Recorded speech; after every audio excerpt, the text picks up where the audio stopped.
Saudara-saudara kaum muslimin rahimakumullah. Jadi akibat dari pergaulan bebas, free sex ini, bahaya yang pertama tadi itu. Hilangnya ketentraman dalam hidup. Mungkin orang lain tidak tahu. Hansip nggak lihat. Orang tua bisa kita bohongin. Tapi ketentraman. Was-was. Apalagi kalau kita merasa bahwa ini akan menimbulkan satu akibat. Entah dalam bentuk nantinya terjadi kehamilan. Si laki-laki juga tidak tenang. Khawatir kalau nanti dituntut. Si perempuan juga setelah melakukan pergaulan bebas itu hilang ketentraman hidupnya. Apalagi kalau dia harus kehilangan sesuatu yang sangat berharga dalam kehidupannya. Kegadisan katakanlah, keperawanan katakanlah begitu. Sesuatu yang semestinya dijaga dan dijunjung tinggi. Tapi kadang-kadang memang cinta, inilah yang namanya cinta. Sehingga cinta itu katanya buta. Kalau sudah buta, apa saja terasa jadi indah, apa saja diserahkan. Akibatnya mahkota yang paling berharga sering hancur berantakan sebelum pada waktunya. Akhirnya ketentramannya hilang. Hidupnya gundah, gelisah. Pada mulanya memang dia tidak merasa cerah, segalanya menjanjikan dan menyanyikan keindahan. Tapi setelah proses pergaulan itu terjadi, dia kehilangan kegadisannya, si pemuda resah, si gadis pun gelisah. Apa yang dia tunggu? Jangan-jangan. Nah, jangan-jangan.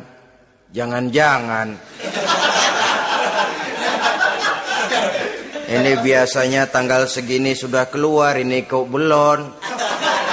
Waduh, jangan-jangan. Makin merana lah dia. Tidak ada lagi ketentraman dalam hidupnya. Akibatnya kegelisahan itu lalu tumbuh dalam hidupnya. Kerjanya tiap hari hanya termanggu-manggu. Menunggu dan menunggu. Dari waktu ke waktu. Tapi yang ditunggu tak mau tahu. Akan bicara lidahnya terasa keluh. Sedang waktu terus berlalu. Hatinya terasa pilu, bagai diiris dengan sembilu. Mau keluar rasanya malu. Salah elu.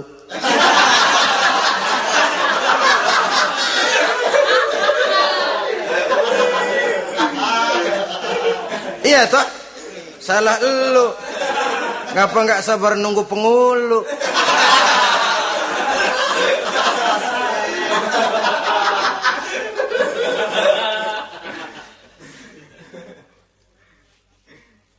Bacalah surat-surat kabar berapa banyak sudah gadis-gadis bergelimpangan jadi korban. Berapa banyak sudah bayi-bayi yang lahir ke dunia ini tanpa tahu kemana dia harus memanggil bapak. Apakah deretan jumlah korban ini masih harus terus bertambah dan bertambah? Dengan dalih modernisasi, dengan dalih kemajuan zaman, dengan dalih kebebasan pergaulan, dengan dalih emansipasi. Lalu menginjak moral yang seharusnya kita junjung tinggi-tinggi. Sampai kemudian merendahkan harga diri kita sebagai manusia. Hilangnya ketentraman dalam hidup. Bahaya yang kedua dari pergaulan bebas ini, berjangkitnya penyakit kelamin. Penyakit yang saudara-saudara tentu tahu, tidak tanggung-tanggung. Raja namanya. Raja singa. Barangkali sekarang sudah ada suntikan penisilin, boleh jadi. Barangkali sudah ada pil KB yang bisa mengatur saat-saat orang melakukan, saat orang bisa menstruasi, boleh jadi. Tapi alat-alat itu memang kalau disalahgunakan bisa merangsang terjadinya pergaulan bebas. Terjadinya penyakit kelamin. Pada lain segi, saudara lihat saja, sering dicontohkan. Kalau pagi-pagi PLN bikin pengumuman, nanti malam listrik akan mati total seluruh kota. Wah, tahu kita, ini nanti malam listrik bakalan mati. Pagi-pagi sudah beli baterai kita. Masukin batu baterai ke dalam baterai. Dari pagi sampai sore itu baterai kita sorotin terus. Padahal masih siang. Apa yang terjadi? Nanti maghrib datang, malam tiba, nyorot lagi. Udah soak batunya. Kenapa? Lantaran dari pagi sepanjang siang disorotin terus. Belum waktunya baterai nyempret terus. Begitu malam, udah soak, nggak terang lagi. Sama saja, kita juga begitu. Belum nikah dipakai terus. Mumpung masih siang nyorot terus baterai. Itu nanti kalau sudah malam masuk pintu pernikahan baterai bisa soak. Mau nyorot lagi lah remeng-remeng. Udah nggak punya daya begitu masuk pintu pernikahan, cuma celam-celam doang.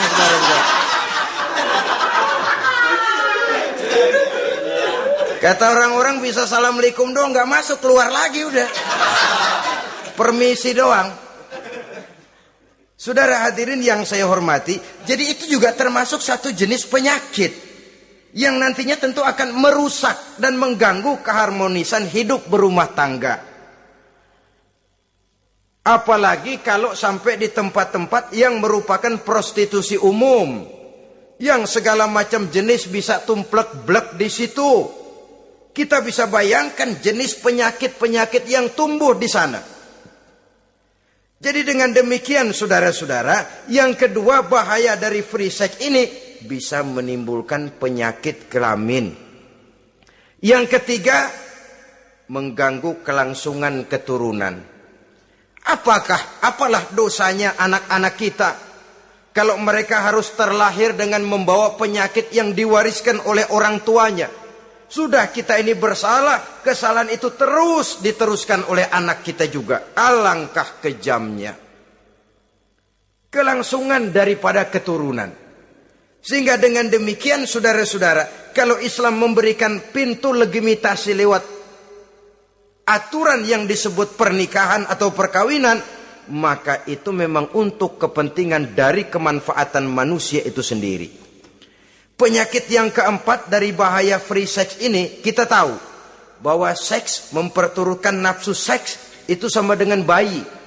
Bayi kalau nggak disapi, saudara-saudara, disapih ya, diberhentiin nyusu, itu sampai SMP SMA juga ngempeng terus dia.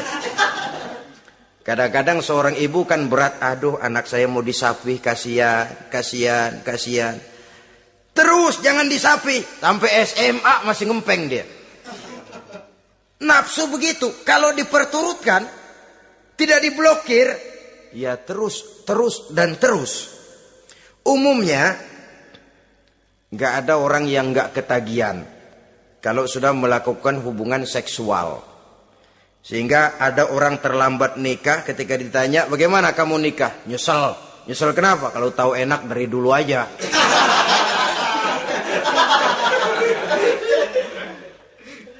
Nah, sekarang kecanduan terhadap hubungan seksual ini akan membawa dampak tadi. Pertama, dia lari ke tempat prostitusi. Kalau ada uang, andai kata pun dia kaya, ini jelas mengganggu ekonomi rumah tangganya. Setidaknya ekonomi keluarganya. Kalau dia tidak termasuk orang kaya, dia bisa melakukan perbuatan negatif. Sepatunya dia jual dulu, celananya digade dulu. Celana lu nih apalah gue ngebut banget nih.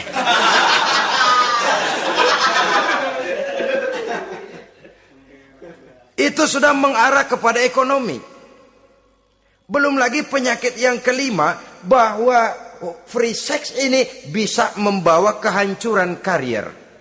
Saudara lihat ya, walaupun tidak karena free sex sepenuhnya, tapi pengaruhnya.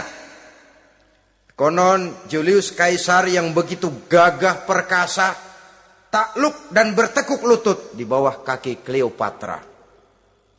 Konon Napoleon Bonaparte, singa daratan Eropa, luas kekuasaannya, besar tentaranya, dia tunduk di bawah kaki Margaret Josephine.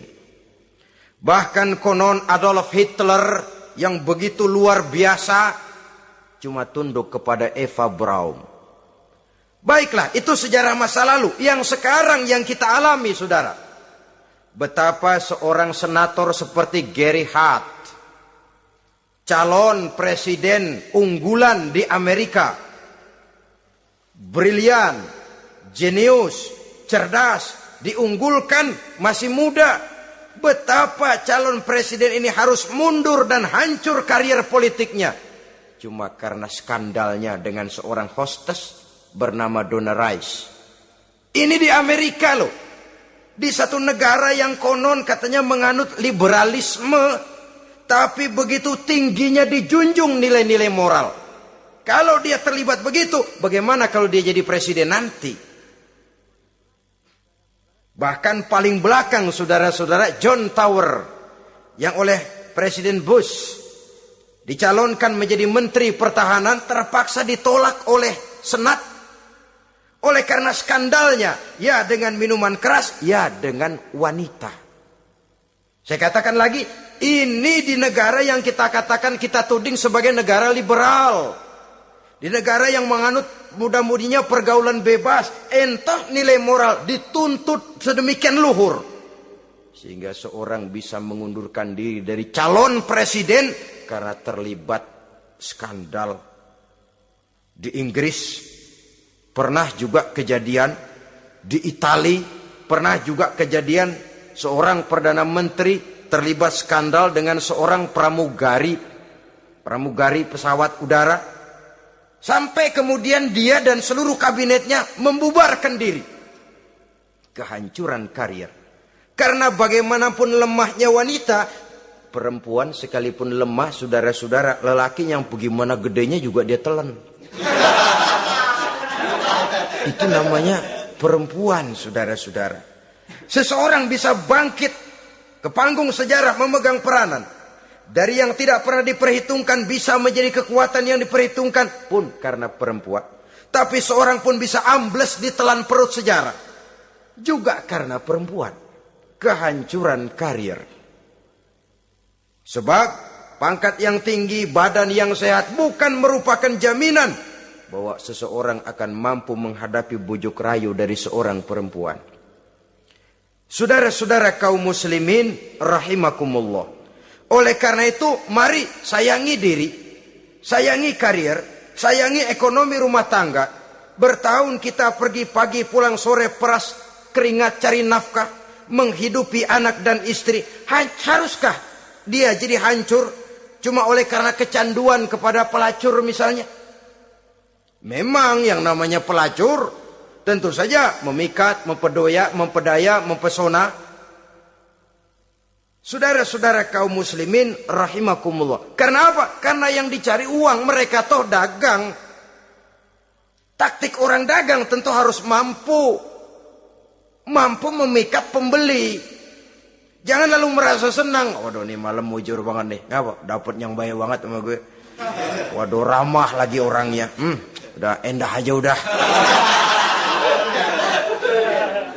Ya wajar saja namanya orang dagang. Sehingga orang-orang tua dulu punya pepatah, kalau Anda termasuk orang yang jarang senyum, jangan jadi pedagang. Pedagang wanyun mulu, siapa yang betah beli? Itu kan termasuk psychology of salesman. Memang caranya orang dagang yang mesti begitu. Dia membujuk, dia merayu, dia mempedaya, dia mempesona. Jatuh kita ke kerayuannya, sulit untuk bangkit kembali. Karena itu, jangan dibiasakan. Yang sudah terlanjur, tidak ada terlambat untuk menarik diri. Adalah lebih baik kita gila dulu baru benar, daripada benar dulu baru jadi orang gila. Kalau orang gila mau benar, ini gampang ngaturnya. Tapi sudah benar, lalu gila. Ini repot, saudara-saudara. Dibilangin apa-apa, dia pernah jadi orang benar. Lebih baik kita memulai hidup ini dengan lembaran kelabu. Kalau pada akhirnya kita bisa mengganti dengan lembaran-lembaran putih. Daripada kita mulai dengan lembaran putih kalau akhirnya jadi kelabu. Yang paling baik tentu putih sejak lembaran pertama sampai kepada lembaran terakhirnya. Saudara-saudara kaum muslimin rahimakumullah. Lalu selain zina, apa penyimpangan-penyimpangan seksual itu? Ya, penyimpangan yang umum yang tidak dilakukan oleh sepasang suami istri dinamakanlah dia dengan zina. Tapi kadang orang mencari jalan lain untuk menyalurkan insting seksualnya itu. Ada misalnya dia puasa emang kagak doyan. Budak seharian kagak makan, capek. Olahraga ndak suka olahraga. Sementara tegangannya tegangan tinggi. Baca buku yang parno seneng. Kalau ngomong selalu yang nyerempet-nyerempet. Akibatnya apa? Dia puasa tidak, olahraga tidak. Dia bisa jatuh kepada yang disebut onani atau masturbasi. Ada ulama mengharamkan ini, ada yang memakruhkan saja. Tapi bagaimanapun itu merupakan satu perbuatan dosa. Sungguh pun oleh ilmu kedokteran tidak dipandang sebagai sesuatu yang membahayakan barangkali. Tapi pada umumnya lalu lahir rasa minder, rasa rendah diri, dan masturbasi atau onani itu termasuk zina tangan. Ya walaupun dosanya tidak sebesar zina biasa, sebab jangan lupa mata bisa zina, zina mata yang memandang sesuatu yang haram. Tangan bisa zina, zina tangan termasuk onani. Hidung bisa zina, zina hidung. Ya saudara lebih tahulah. Ini termasuk jenis penyimpangan. Atau kemudian ada lagi jenis lain. Seseorang yang menyalurkan insting seksualnya kepada makhluk sejenisnya. Laki-laki kepada laki-laki. Itu yang kita kenal dengan istilah homoseksual. Itu bukan barang baru itu. Di zaman Nabi Lut itu sudah terjadi dan mereka dikutuk oleh Allah Subhanahu wa taala. Homoseksual itu termasuk dosa besar. Sekarang ini orang malah menuntut dilindungi haknya. Sehingga kaum gay di Amerika itu pernah demonstrasi menuntut perlindungan hak. Bahkan mereka sudah tidak perlu sembunyi-sembunyi lagi, bahkan ada yang hidup berumah tangga. Ini ya terlepas dari penyakit kejiwaan yang memang harus disembuhkan dan perlu pengobatan khusus. Tapi homoseksual dilihat dari segi agama merupakan satu perbuatan yang berdosa. Dan dosanya besar. Atau perempuan dengan perempuan. Itu yang kita kenal dengan istilah lesbian. Kadang-kadang karena patah hati ngelihat laki bawaannya udah gedek aja udah. Tadinya kebangatan digombalin, kebangatan percaya penuh. Habis tuh rayuan 17 lapangan keluar semua. Akhirnya dia berhadapan dengan kenyataan yang membuat dia kecewa. Broken, benci kepada laki-laki. Ada yang bersimpati sesama jenisnya. Terjadilah pergaulan intim sesama perempuan. Itu yang kita kenal dengan istilah lesbian. Dan itu pun merupakan penyimpangan yang juga berdosa pelakunya itu. Dua. Ada penyimpangan lain yang disebut eksibisionisme. Apa itu? Seseorang memperoleh kepuasan seksual apabila dia memamerkan. Ngunjuk-ngunjukin. Ini termasuk penyakit kejiwaan. Penyakit pameran. Memamerkan auratnya kepada orang lain. Di situ dia merasakan satu kepuasan. Jangankan memamerkan ya, dalam artian memperlihatkan. Melihat begitu saja sudah bukan perbuatan yang baik, apalagi sampai memamerkan. Kemudian juga termasuk penyimpangan ini apalagi? Apa yang dinamakan dengan masochisme. Apa dia? Seseorang yang baru mendapat kepuasan seksual melalui penderitaan, penyiksaan, atau dikenal juga dengan sadisme ini. Melakukan hubungan seksual melalui penyiksaan, penghinaan, penderitaan. Di sana dia merasakan ada kepuasan seksual.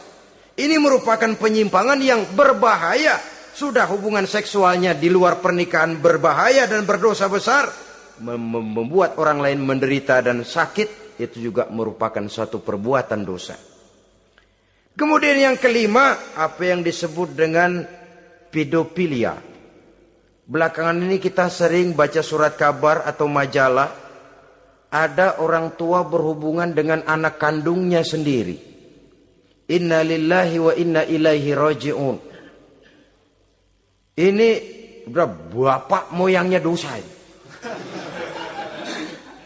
Sudah zinanya dosa dilakukan kepada anak kandung sendiri. Bahkan pernah 2 orang anak kandungnya masih SMP digarap sekaligus oleh bapak kandungnya sendiri. La haula wa la quwata illa billah. Sudah kayak apa hati orang tua? Anaknya sendiri. Bapak moyangnya dosa. Penyimpangan seksual sampai hati seorang bapak bergaul dengan mempergauli. Bahkan kalau mempergauli barangkali mendingan memperkosa anaknya sendiri. Anak kandungnya yang dilahirkan oleh istrinya. Itu yang digarapnya. Saudara-saudara kaum muslimin rahimakumullah. Begitulah memang makin maju zaman, makin canggih teknologi, makin canggih juga kriminalitas di dalam dunia ini. Namun seperti kita maklum, polisi punya satu teori. Kejahatan bisa terjadi karena 2 faktor yang dinamakan faktor N dan K. Niat dan kesempatan. Niat ada, kesempatan tidak ada, sulit untuk berbuat jahat. Kesempatan ada, niat tidak ada, tidak jadi orang berbuat jahat. Tapi di antara 2 faktor ini, yang paling utama sesungguhnya adalah faktor N. Faktor niat. Kalau niat sudah kuat, kesempatan bisa diciptakan. Waktu bisa ditunggu, momen bisa dinantikan. Tapi kalau niat yang tidak ada, bagaimanapun banyak kesempatan, kita tidak akan mungkin untuk bisa melakukan kejahatan karena faktor niat itu yang tidak ada. Oleh karena itu agama mengajarkan ala inna fil jasadi mudghah iza salahat salahal jasadu kulluh wa iza fasadat fasadal jasadu kulluh ala wahiyal qalbu. Ketahuilah bahwa dalam tubuh manusia ada segumpal daging. Jikalau daging itu baik, seluruh tubuh akan menjadi baik. Jikalau daging itu rusak, seluruh tubuh akan menjadi rusak. Ala wahiyal qalbu, ketahuilah bahwa daging itu tidak lain adalah hati. Jadi kalau tubuh manusia ibarat satu kerajaan besar, yang menjadi raja adalah hati. Seluruh anggota badan yang lain merupakan prajurit yang hanya tunduk kepada komando sang hati. Bila hati baik, seluruh anggota tubuh dan panca indera akan menjadi baik. Tapi bila hati rusak, maka seluruh anggota tubuh akan melakukan kerusakan. Tangan akan melakukan kerusakan. Kaki akan berjalan ke tempat yang rusak. Lidah akan membicarakan yang rusak. Mata akan memandang yang rusak. Telinga akan mendengar yang rusak. Dan selanjutnya karena hati memang sudah kotor. Maka bicara soal hati artinya bicara soal niat. Bicara soal niat kaitannya erat dengan faktor keimanan. Oleh karena itu, di tengah kemajuan zaman, kesempatan bisa diciptakan. Yang jadi kendali dan kendala utama daripada kita terjerumus melakukan kejahatan, tidak lain adalah faktor iman adanya. Di kota-kota besar sekarang ini, apa yang tidak tersedia? Sejak dari minuman keras, sampai kepada perjudian, sampai kepada pelacuran, baik yang berterang-terangan maupun pelacuran-pelacuran yang terselubung dan terhormat. Sejak dari kelas koran sampai kelas hotel bintang 5. Sejak dari kelas di pinggir lapangan sampai kelas di motel-motel mewah dan mahal. Sejak dari kelas murahan sampai kelas super VIP dan lain sebagainya. Ini seluruhnya merupakan fasilitas kehidupan yang kita harus pandai memilah dan memilih dan punya filter dalam kehidupan. Allah Subhanahu wa taala memberikan pilihan. Alam naj'al lahu 'ainaini wa lisanan wa syafatain wa hadainahu najdain. Bukankah kami ciptakan bagi manusia itu dua mata, satu lidah, dua bibir. Wa hadainahu najdain, dan kami berikan mereka petunjuk dengan dua jalan.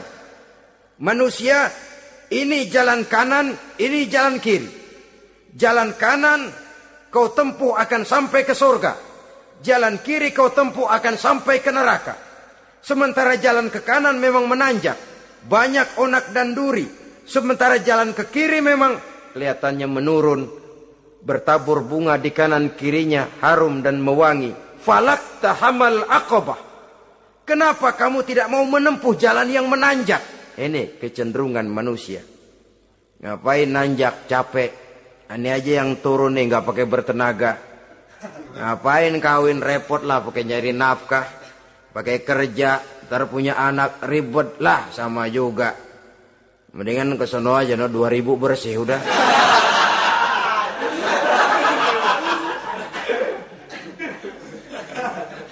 Falak tahamal aqabah. Mengapa kamu tidak mau menempuh jalan yang nampaknya menanjak ini, padahal di ujungnya menanti pancaran sinar kebahagiaan?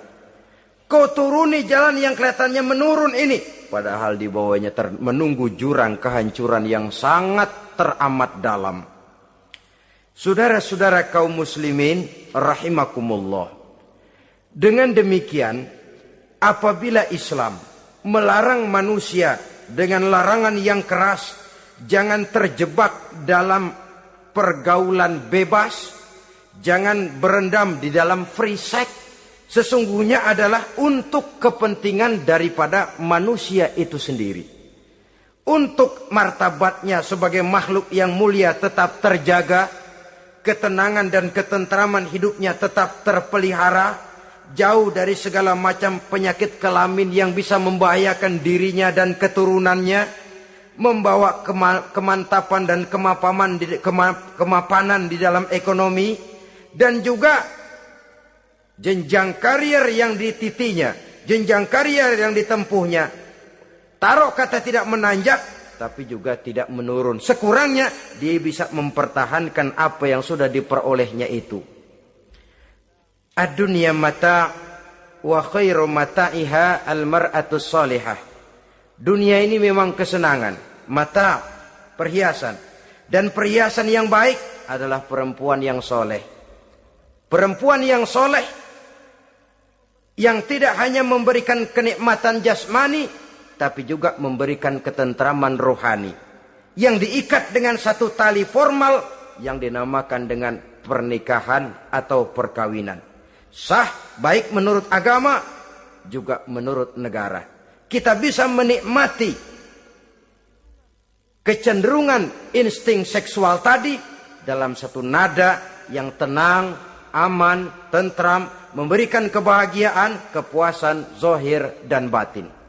Tapi kalau jalan pintas yang kita tempuh, potong kompas yang kita pilih, kita lebih suka jajan, lebih suka ngeteng. Nikah kan berat, bayar mas kawin, bawa uang belanja segala macam. Iya, tapi sekaligus. Setelah itu saudara boleh pakai seumur hidup, asal masih ada napasnya masih bisa dipakai.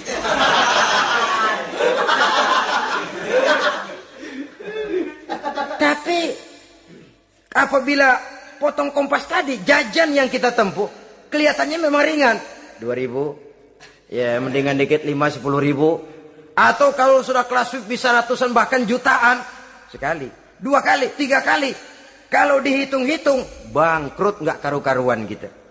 Maka agama ini diturunkan untuk kepentingan manusia, guna membawa kebahagiaan hidup sejak dari dunia sampai ke akhirat.